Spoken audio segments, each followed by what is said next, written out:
Tudod, hogy mi a baj? Hogy mindenki vár valakire. Hogy mindenki vár valamire. Hogy majd jön valaki, aki kirántja az aktuális helyzetéből. Hogy valaki jön majd, aki meglátja az értékeit. De nem fog jönni senki.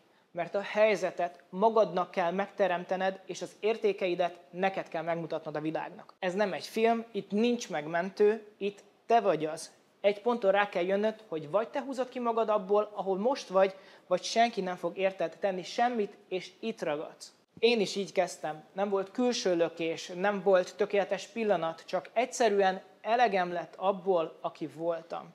Tudom, milyen ott állni, és tudom, milyen itt állni. Rengetegen próbáltak lebeszélni menet közben, hogy egy kicsit vegyek vissza, hogy egy kicsit ez, hogy egy kicsit az. De tudod, hogy mi a vége? Hogy soha nem cserélném el azt az embert, akivé váltam, arra, aki voltam.